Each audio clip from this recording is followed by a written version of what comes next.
Abaka ba Paalamenti ku kakiiko k'ebyobulamu bazze balondoola amalwaliro ag'enjawulo mu kiseera kino eky'omuggalo okumanya embeera gye galimu naddala mu bikozesebwa.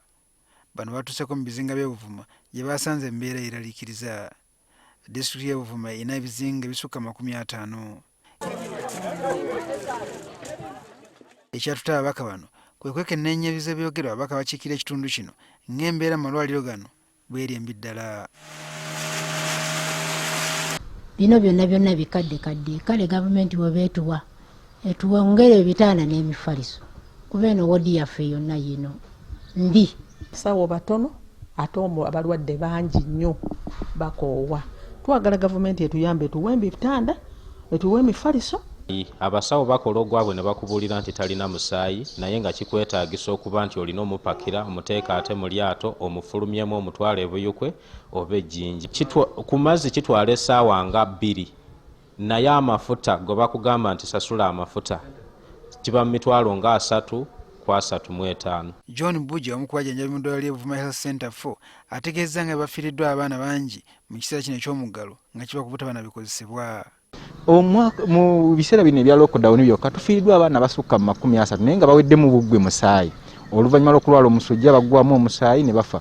Abakugu bonna weebali abasobola okuteekako abaana omusaayi naye omusaayi teguliiwo. Ekigulemesa okubawa ne Buvuma butaba na fridge.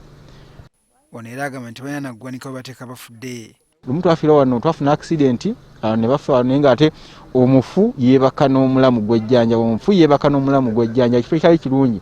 Ne bennyini betujjanjaba kuwona si buli gwe tujjanjaba nti oluusi awo yakuwona. Naye omuntu aba afudde ate omuleka ku kitanda ng'ate wali kitanda ekiddako kiriko omuntu omulala omulamu. Ekintu ekyo kyeraliikiriza bali abakyajjanjabwa. Ensonga endala ebyo by'abeena emitwe y'ey'obutaba na masannyalaze ssaako entambula eyamba abalwadde. Buvuma tuli mu disitulikiti ennya gavumenti zeetannawa hydroelectricity power kale tusinkana obuzibu ddala maama ngazze nga yeetaaga omusaayi omwetaaga okumulifaalinga temulina referral board ate bamutuusa ekiyindi tewali ambulensi emutwala. Akulira ku kikiiko k'ebyobulamu mu Paalamenti Dr. Michael Bukenya ayogedde ebibazudde nga bino bagenda kubyanjulira sipiika wa Paalamenti. Ekisooka entambula ey'okutambuza abalwadde enzibu, ekyokubiri eddwaliro kadde, ekyokusatu abakozi batono, ekyokuna tebalina masannyalaze, ekyokutaano tebasobola na kufuna musaayi kubanga tebalina masannyalaze. Ate nga tutegeezeddwa nga Buvuma disitulikiti eriko ebizinga ebiwera 52. Disitulikiti eziri mu bizinga zezimu ku ezaasibwako ennatti ez'amaanyi mu kiseera kino eky'omuggalo nga waliwo okutya nti zaneemirwa abantu basasanya obulwadde bwa COVID-19 wabula waliwo okutya nti embeera y'ebyobulamu eri mu bitundu bino nayo yandiviirako obuzibu.